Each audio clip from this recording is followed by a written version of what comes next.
Rude est un garçon laid, fauché et sans amis, qui passe le plus clair de son temps à fouiller les poubelles dans le quartier riche de la ville. Un jour, il remarque qu'une femme riche jette un sac poubelle contenant une poupée en parfait état, et il la veut. Il se rend donc au site de collecte des déchets, et se faufile dans l'une des salles des poubelles afin de commencer à chercher des objets de valeur. Cependant, il est un peu trop négligent dans son approche, car il est repéré par l'un des gardes. Les gens ici doivent prendre leurs ordures très au sérieux, car le garde se précipite immédiatement à l'intérieur et pointe son arme sur Rudo. Yo les amis, 95,6% d'entre vous regardent sans s'abonner. Vous êtes des ninjas ou quoi? Un petit clic, c'est gratuit et ça me motive à fond. Allez, rejoignez la team, et maintenant, place à la vidéo. Seul le personnel autorisé est censé entrer ici, et lorsqu'il se rend compte que Rudo est un pilleur d'ordures, le garde déclenche l'alarme pour appeler des renforts. Rudo n'a pas l'intention de rester plus longtemps. Alors, il saute dans le vide d'ordures et remonte pour pouvoir sortir. Mais la procédure de verrouillage a déjà été déclenchée, et juste au moment où il s'apprête à s'échapper, la porte d'entrée se ferme. Les gardes finissent par rattraper Rudo, et dès qu'ils ont une vue dégagée, ils ouvrent le feu sans hésiter.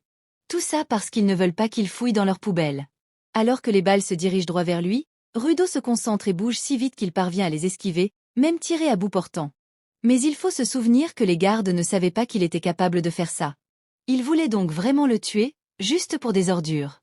Rudo réussit à se faufiler par l'une des portes ouvertes et court vers la zone de chargement, tandis que les gardes continuent de tirer. À un moment, il est effleuré au bras par une balle, mais il parvient tout de même à franchir le mur et s'échapper du centre de collecte. Le garde continue de le poursuivre, mais Rudo réussit à se cacher dans les égouts jusqu'à ce que la voie soit libre. Pourtant, il ne comprend toujours pas pourquoi ils sont prêts à aller aussi loin pour l'empêcher de fouiller dans les ordures, alors qu'il ne fait de mal à personne. Le matin vient, et toute la ville a déjà entendu parler du récent raid sur les poubelles. Les gens sont terrifiés à l'idée que les membres de la tribu, sales et répugnants, fouillent dans les déchets qu'ils ont jetés. Dans cette ville, la population est divisée en deux groupes, les citadins, qui vivent dans la partie propre et immaculée de la ville, et les membres de la tribu, qui vivent dans la partie sordide. La nouvelle du pillage fait également beaucoup parler ici, mais tout le monde dans cette zone sait déjà que Rudo est sûrement derrière ça. Surtout parce qu'il est en train de réparer tous les déchets qu'il a ramassés la nuit dernière. Quelques instants plus tard, Rudo est confronté à son ami Chiwa, qui lui crie dessus pour être retourné fouiller les poubelles. Les citadins sont très stricts en matière de gestion des déchets, et personne ne sait ce qu'il ferait à Rudo s'il le surprenait en flagrant délit. Rudo comprend que ce qu'il a fait était risqué, mais il trouve injuste que les riches jettent des objets encore parfaitement utilisables. Et la vente de ces objets réparés l'aide à couvrir ses besoins pour survivre. C'est à ce moment-là qu'un groupe de garçons arrive et commence immédiatement à l'insulter. Ils disent à Chiwa qu'elle ne devrait pas passer autant de temps avec un loser comme lui. Rudo fait de son mieux pour rester calme, mais il continue de le pousser à bout. L'un d'eux renverse même la lanterne qu'il réparait, et lui dit que personne n'achètera jamais quelque chose qui a été touché par ses mains sales. Après tout, disent-ils, il est le fils d'un meurtrier fou. Rudo essaie d'ignorer les insultes, mais cette dernière remarque sur son père le touche vraiment. Les garçons continuent, expliquant que ces bidonvilles ont été créés pour servir de prison aux criminels, et que maintenant, en tant qu'enfants de ces criminels, ils doivent tous se comporter parfaitement dans l'espoir d'être un jour autorisés à rejoindre la ville. Mais que des gens comme le père de Rudo ont tout gâché pour tout le monde, en se livrant à une série de meurtres. Le garçon a dit beaucoup de choses déplacées, surtout à une si courte distance d'un coup de pied, et cette dernière remarque dépasse les bornes. Rudo le fixe d'un regard qui veut dire qu'il est à deux doigts d'exploser. Ce regard rempli de haine les effraie tellement qu'ils comprennent qu'il vaut mieux ne pas continuer. Alors ils s'éloignent lentement. Une fois qu'ils sont partis, Rudo ramasse en silence la lanterne qu'ils ont renversée. Il a l'habitude d'être humilié sans raison. Mais à sa grande surprise, Chiwa est toujours là, à ses côtés. Elle lui dit même qu'elle pense qu'il est quelqu'un de bien, et c'est la chose la plus gentille que quelqu'un lui ait jamais dite. Alors, il ne sait pas comment réagir. À ce moment-là, elle remarque le jouet que Rudo a réparé, et elle l'adore. Elle est impressionnée que Rudo ait pu trouver quelque chose d'aussi mignon dans les poubelles, et le réparer. La raison pour laquelle Rudo a récupéré la poupée, c'était pour l'offrir à Chiwa. Il est donc heureux d'apprendre qu'elle l'aime. Mais avant qu'il ait pu lui expliquer qu'il s'agissait d'un cadeau, la mère de Chiwa arrive et lui dit qu'il est temps de rentrer à la maison. Chiwa se lève, fait au revoir à Rudo, puis rentre chez elle avec sa mère. Et Rudo est déçu d'avoir raté l'occasion de lui avouer ses sentiments. Après cela, il rentre chez lui aussi, mais dès qu'il entre, il trouve Recto debout devant lui, un large sourire aux lèvres. Il espionnait Rudo un peu plus tôt. Alors, il le regarde droit dans les yeux et répète mot pour mot la déclaration d'amour ratée de Rudo. Rudo est déconcerté, et crie que ce n'est pas cool d'espionner ses moments privés. Mais cela mis à part, Recto veut parler de cette petite virée à la décharge que Rudo a faite la nuit dernière. Il admet qu'ils sont pauvres, mais pas au point que Rude ait besoin de risquer sa vie pour chercher des déchets de valeur. Rude insiste sur le fait que ce n'est pas si risqué, car il ne s'est jamais fait prendre auparavant. Mais Recto lui rappelle qu'il a été repéré la nuit dernière, et qu'il a failli se faire capturer. Il comprend que Rudo essaie simplement de le remercier pour tout ce qu'il a fait pour lui. Même s'ils ne sont pas liés par le sang, pour Recto, Rudo est son fils. Donc il n'a pas besoin de le remercier pour quoi que ce soit. Recto a trouvé Rudo abandonné quand il était bébé, et l'a recueilli comme son propre enfant. Rudo a toujours su que Recto le considérait comme un membre de la famille, donc il ne se sent pas coupable, il voulait juste lui montrer un peu de respect, comme un vrai fils. À ce moment-là, Recto remarque la blessure sur le bras de Rudo, et lui demande s'il s'est fait tirer dessus. Rudo essaie de nier, mais la blessure est visible. Alors Recto lui dit de retrousser sa manche pour qu'il puisse le soigner. Et tant qu'il y est, il change les bandages. Une fois qu'il a fini de soigner la blessure, Recto lui rappelle de rester loin de la décharge. Car la prochaine fois, il pourrait ne pas avoir autant de chance. Rudo assure qu'il va vraiment bien, car comparé aux blessures que son père biologique lui a infligées, une petite égratignure sur l'épaule, ce n'est rien. Mais l'ambiance change dès qu'il mentionne son père. Ce n'est pas un sujet agréable. Dans cette ville, les crimes graves sont punis par la peine de mort immédiate, et les coupables sont jetés dans la fosse sans hésitation. Le père de Rudo y a été jeté pour les crimes qu'il a commis, et Recto ne veut pas que la même chose arrive à Rudo. Il lui demande d'être plus prudent. Les mains de Rudo sont noires depuis aussi longtemps qu'il se souvienne, et comme si ça ne suffisait pas, elles lui font parfois très mal. Les gens le regardent toujours avec mépris à cause de cette blessure. Mais Recto était différent. Il lui a donné une paire de gants pour atténuer la douleur, et Rudo les a toujours chéris depuis. Cela dit, Recto conseille à Rudo de faire bientôt sa déclaration à Chiwa, sinon quelqu'un d'autre pourrait lui voler la vedette. Mais Rudo n'a pas envie de parler de ça maintenant. Pendant qu'ils discutent à l'intérieur, un homme masqué se tient dehors, observant leur maison d'un air sinistre. Le lendemain matin, Rudo essaie d'apprendre à sourire, car Recto lui a dit que ça le rendrait plus abordable. Mais après quelques minutes, il se rend compte qu'il est tout simplement laid, et qu'aucun sourire ne changera ça. Pourtant, il veut toujours offrir la poupée à Chiwa. Alors, il décide d'aller chez elle. En chemin, il pense à la fosse. Elle est considérée comme un énorme dépotoir, au sens propre comme au figuré. Tous les déchets de la ville y sont jetés, et toute personne jugée inutile ou criminelle y finit aussi. Des exécutions publiques y sont souvent organisées, mais Rudolph s'est toujours demandé ce qui s'y passe vraiment. C'est à ce moment que Chiwa arrive, et elle trouve horrible que des gens soient jetés dans la fosse comme ça. D'après ce qu'elle a entendu, les bidonvilles ont été construits à la périphérie pour rappeler aux membres de la tribu que s'ils dépassent les limites, ils seront jetés dans la fosse, sans hésiter. Tous ceux qui vivent ici sont forcés de voir toujours plus de gens s'y faire envoyer. Mais Chiwa ne veut surtout pas que ça lui arrive. Elle comprend que Rudo n'approuve pas le gaspillage des riches, mais s'il continue à se mettre en danger, ce n'est qu'une question de temps avant qu'il se fasse attraper. Rudo rigole un peu, car Recto lui a dit la même chose hier. Et Chiwa, c'est probablement parce qu'elle l'aime autant que Recto. Rudo rit une seconde de plus, avant de réaliser ce qu'elle vient de dire. Chiwa vient de lui dire qu'elle l'aime. Dès qu'elle s'en rend compte, elle panique, et explique qu'elle ne voulait pas dire ça d'une manière bizarre. Mais c'est la meilleure occasion que Rudo ait jamais eue. Alors, il lui tend la poupée, et lui dit qu'il l'a achetée pour elle, parce qu'il pensait qu'elle l'aimerait. Elle est ravie de ce geste attentionné, et dit qu'elle la chérira pour toujours. Tout s'est passé bien mieux que ce que Rudolph avait imaginé. Alors, il ne sait pas trop comment réagir. Il finit par s'enfuir, avant que son visage laid ne lui fasse changer d'avis. Maintenant qu'il a enfin fait un pas en avant, il veut rentrer et tout raconter à Recto. Mais au moment où il tourne au coin de la rue, il percute un groupe de gardes de la ville intérieure.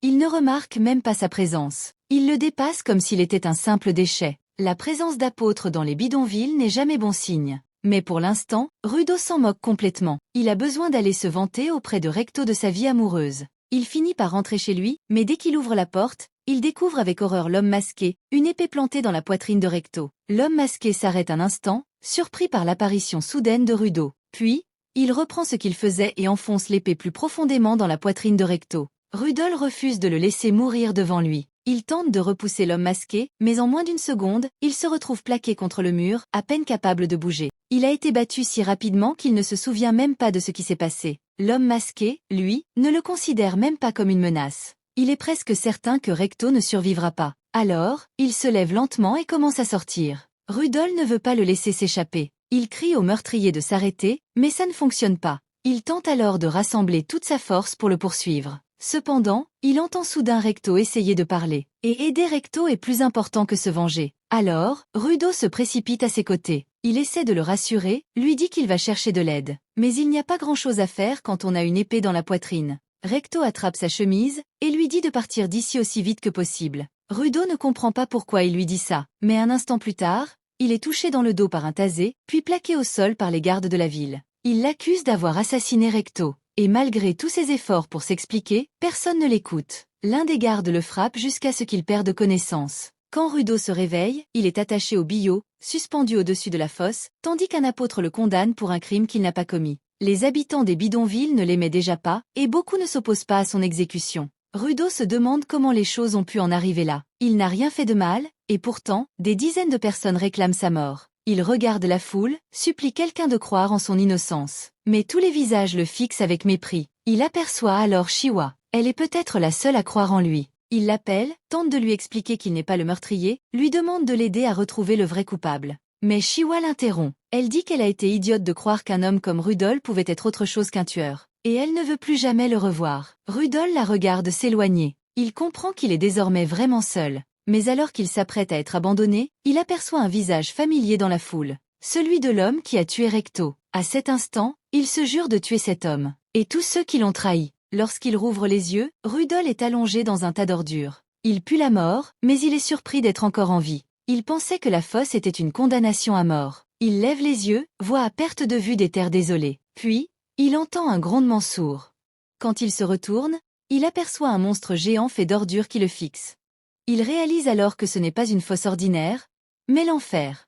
Rudol se met à courir pour sa vie.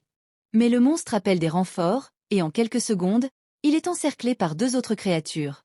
Il a du mal à croire ce qu'il voit. Depuis quand des tas d'ordures géants prennent vie pour attaquer les gens? Mais c'est bien réel. Le crâne humain à ses pieds lui montre ce qu'il attend s'il ne réagit pas. À ce moment-là, le sol s'effondre sous lui. Il tombe à un niveau inférieur et atterrit violemment. Il a le souffle coupé, l'air est irrespirable, pire qu'un vieux sac de sport moisi. Il peut à peine respirer. Il doit vite trouver un endroit où se cacher. Mais autour de lui, il n'y a rien d'autre que des ordures. Aucun abri. Rudo commence à perdre espoir. Il pense qu'il va mourir, quoi qu'il fasse. Mais il se souvient alors de ce que Recto lui a dit avant de mourir. Et il refuse de partir avant d'avoir fait payer tous ceux qui l'ont traité comme un déchet. Ceux qui l'ont laissé être jeté dans la fosse. Et surtout, le salaud qui a tué Recto. Un des monstres tente de l'attaquer par surprise. Mais Rudol, fou de rage, lui fracasse le crâne avec un tuyau métallique. Pendant ce temps, sur un tas d'ordures voisins, un homme l'observe de loin, intrigué. Rudol tente de riposter contre les monstres, mais son tuyau ne fait pas grand-chose contre leur corps de déchets. Il est repoussé, rebondit plusieurs fois au sol. Finalement, il met la main sur un panneau stop cassé, qu'il lance sur un des monstres. L'impact lui cause de sérieux dégâts. Mais l'air est trop toxique ici. Rudol ne pourra pas tenir longtemps. Les deux monstres voient qu'ils peinent à se relever, alors ils chargent ensemble. Juste avant de se faire écraser, Rudo attrape une tôle tranchante. Et avec, il coupe l'un des monstres en deux. Une énorme explosion de déchets s'ensuit. Rudol est soulagé. Il vient d'en vaincre un. Mais ce n'est pas encore terminé. Un autre monstre poubelle apparaît juste devant lui, et celui-ci est beaucoup plus grand que les autres. Alors, Rudo n'a d'autre choix que de courir pour sauver sa vie. Le monstre s'écrase au sol, et Rudo est projeté en l'air, avant d'atterrir juste devant l'homme qui l'observait. Il est déconcerté lorsqu'il voit l'homme pour la première fois, mais il ne parvient toujours pas à respirer correctement à cause de l'odeur nauséabonde qui flotte dans l'air. L'homme le soulève, le projette sans raison à travers la pièce, puis lui enfile un masque à gaz sur le visage. Au début, Rudo est furieux, mais il se rend compte qu'il peut enfin respirer, et qu'il devrait donc être reconnaissant. Il se tourne vers l'homme et le remercie pour son aide. Mais il a quelques questions à propos de cet endroit, comme où il se trouve, ce que sont ces monstres, et si tous les autres endroits sont comme celui-ci. Toutes ces questions sont très pertinentes. Mais l'homme mystérieux dit simplement à Rudo de se taire et de rester tranquille. Rudo ne comprend pas pourquoi il refuse de répondre, alors il se met à crier qu'il a besoin de réponses. Il vient d'être jeté ici, il n'a aucune idée de ce qu'est cet endroit. Il refuse donc de se taire tant qu'il n'aura pas d'explication. Les cris de Rudo énervent l'homme, qui finit par lui hurler dessus. Il dit que cet endroit est l'une des nombreuses décharges toxiques créées par des esprits comme Rudo, et qu'il aurait fini par tout lui expliquer, mais qu'il n'a pas su tenir sa langue. Alors maintenant, ils doivent s'occuper de ces choses. L'homme explique qu'il s'agit de bêtes poubelles, des monstres faits de déchets, insensibles aux armes normales. Pire encore, elles réagissent au bruit. Les cris de Rudo ont, en gros, sonné l'heure du dîner pour toutes les bêtes de la région. Et celles-ci sont particulièrement agressives. L'homme espérait éviter de les attirer, mais il est trop tard maintenant. De l'énergie commence à circuler de ses bras vers le parapluie qu'il tient. Et sous les yeux de Rudo, le parapluie change de forme. Lorsque le monstre attaque, l'homme s'en sert pour le réduire en morceaux. Rudo n'en revient pas qu'il ait pu détruire la créature aussi facilement, mais il y en a beaucoup d'autres.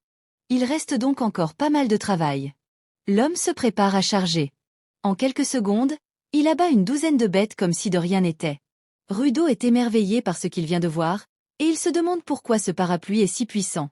S'il peut faire autant de dégâts à lui seul, alors peut-être qu'il pourrait enfin faire regretter à tous ces crétins de la ville ce qu'ils lui ont fait. L'une des créatures vomit une substance nauséabonde. L'homme comprend qu'il ne faut surtout pas la toucher, alors il bloque le jet avec son parapluie avant de l'enfoncer dans la tête de la bête. Une fois terminé, il retourne vers Rudo, enlève son masque et se présente. Il dit s'appeler Engin, et qu'il est un nettoyeur. Mais il regrette aussitôt d'avoir retiré son masque, car l'air sent toujours aussi mauvais. Quelques instants plus tard, Rudo s'évanouit, épuisé par les dégâts subis plus tôt. Pendant qu'il est inconscient, un vieux souvenir de son passé avec Recto lui revient. Quand Rudo était plus jeune, il est rentré un jour couvert de boue. Recto lui a demandé ce qui s'était passé. Rudo explique qu'il avait été poussé par des enfants. Tout ce qu'il avait fait, c'était leur dire que les objets étaient vivants, que si on en prenait soin assez longtemps, une âme finirait par y habiter. Mais les enfants se sont moqués de lui, et ont commencé à le harceler.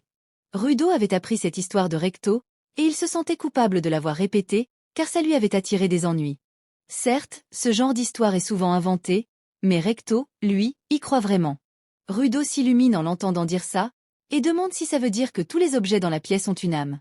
Recto lui répond que tout peut en avoir. Même les gants que Rudo porte, à condition qu'il les chérisse. Rudo se réveille plus tard, traîné au sol par Engin. Il se met à crier, exigeant de savoir pourquoi il est enchaîné. Engin lui rappelle qu'il est encore un parfait inconnu, et qu'il est hors de question de ramener un inconnu à la base sans prendre certaines précautions. Rudo s'agite et demande à Engin de le laisser partir, car il doit retourner en ville au plus vite. Mais Engin lui explique que ce n'est pas possible pour l'instant. L'endroit que Rudo appelle la ville s'appelle ici la sphère. Et comme elle se déplace dans le ciel, il est difficile de savoir où elle se trouve. Il y a aussi le fait que Rudo ne sait pas voler, donc il ne pourrait jamais y remonter. Il y a d'autres facteurs également, mais le fait est que, pour l'instant, Rudo est coincé ici. Il devrait donc se taire, et faire avec. Mais Rudo refuse d'abandonner. Rien ne l'empêchera de se venger de ces salopards dans la sphère.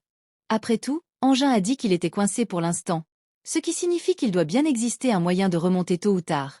Et Rudo veut savoir lequel. Il exige qu'Engin lui dise tout ce qu'il y a à savoir sur cet endroit, et comment le quitter, car il ne compte pas se taire tant qu'il n'aura pas obtenu de réponse. Engin, lassé par ses crises, finit par lui dire que s'il est si désespéré de voir la surface, alors il va lui donner une leçon de première main. Il continue de traîner Rudo jusqu'à ce qu'ils arrivent à une vieille station-service, avec 2 camions devant. Il le laisse là, lui souhaite bonne chance, et le laisse se débrouiller. À ce moment-là, Rudo aperçoit 5 hommes qui le regardent, tous surpris de le voir. Il trouve ses vêtements étranges, et commence à se demander s'il ne viendrait pas de la sphère. Pour en être sûr, il lui demande d'où il vient. Rudo leur dit qu'il est tombé de l'endroit qu'ils appellent la sphère. Et dès qu'il dit ça, tous les hommes retirent leurs masques, choqués. Ils n'ont jamais vu de sphéricien vivant auparavant. Ils ont du mal à croire qu'il ait survécu à une telle chute. Mais à en juger par son visage, il dit la vérité. Rudo n'apprécie pas qu'on le touche sans prévenir, alors il se recule. Les hommes s'excusent d'avoir été impolis, mais comme ils ne croisent jamais de gens comme lui, ils se sont un peu emportés. Quoi qu'il en soit, le chef remarque que Rudo est mal à l'aise avec ses chaînes, alors il lui propose de les changer. Rudo trouve ça plutôt sympa. Mais malheureusement, les choses ne se terminent pas comme il l'espérait. Il se retrouve enchaîné à l'arrière de leur camion. Les hommes se moquent de lui, disant qu'il a été stupide de leur faire confiance alors qu'il ne sait rien d'eux. Alors que les chaînes sont resserrées, le chef rappelle aux autres de faire attention, ils ne veulent pas endommager leurs produits. Les sphérites se vendent à prix d'or dans la région, surtout leur corps. Les yeux, les doigts, même leurs vêtements atteignent des prix élevés. Le chef n'aurait jamais imaginé tomber sur un sphérite vivant, il suppose que Rudo se demande pourquoi les gens paient autant pour eux. Alors il lui explique, tous les habitants de la surface méprisent les sphérites, tout ce qu'ils font, c'est déverser leurs déchets sur eux, empoisonner l'air, créer des monstres. En gros, les sphérites massacrent les gens d'en bas juste avec leurs ordures. Alors si quelqu'un apprend que Rudo est un sphérite, il pourrait être torturé, mis en pièces, ou pire peut-être que quelqu'un sortira même l'huile pour bébé. Mais le chef s'en fiche, il va le vendre au plus offrant. Avant ça, il veut se venger, alors il commence à enfoncer des déchets dans la bouche de Rudo, pensant que ça va le briser. Mais alors qu'il lui enfonce un déchet dans la gorge, Rudo lui mord les doigts et lui arrache la chair jusqu'à l'os. Le chef recule, hurlant de douleur, mais Rudo continue de mâcher la chair comme si de rien n'était. Dans les bidonvilles, il mangeait déjà ce genre d'ordure tout le temps, rien n'a changé, même la haine. Où qu'il aille, les gens le traitent comme un déchet, il en a assez. Il se libère, Rudo a perdu tout sens commun maintenant, il ne pense plus qu'à une chose, tuer. Angin observe tout depuis une falaise voisine et il est choqué par ce que Rudo est capable de faire. Rudo se souvient de ce que Recto lui a dit. Si tu prends soin de quelque chose assez longtemps, elle aura une âme. Il attrape une chaîne devant lui, et elle se met à briller en rouge. Les charognards sont choqués à la surface, certaines personnes, comme Angin, peuvent insuffler une âme aux objets et leur donner des pouvoirs. Rudo en fait partie. La chaîne se transforme et les charognards hésitent à l'attaquer, mais leur chef leur dit que tant qu'ils lui prennent la chaîne, il ne pourra plus se battre. Ils y arrivent, Rudo perd sa chaîne mais il ne s'arrête pas. Il chope un vieux pneu à côté et les tabasse tous un par un. Il ne reste plus que le chef, comme il ne peut rien faire, il se met à insulter Rudo. Ça ne fait qu'empirer les choses, Rudo s'apprête à l'achever, mais Angin intervient et l'en empêche. Rudo reprend ses esprits, le pneu qu'il utilisait se désagrège en poussière. Il ne comprend pas ce qui vient de se passer, ni comment il a fait ça, mais il sent que ça a un lien avec ses gants. Angin s'excuse de l'avoir abandonné, mais il devait savoir ce dont il était capable. Maintenant qu'il sait que Rudo est un donneur, il lui propose un marché. Il lui dira tout ce qu'il veut savoir. En échange, Rudo devra bosser avec lui et les autres cleaners. Mais après tout ça, Rudo ne fait plus confiance à personne, il lui répond tout simplement par un non. C'était la fin de l'épisode. Si t'as regardé jusqu'à la fin, commente Team Anikutagoat. Comme ça je sais qui sont les vrais.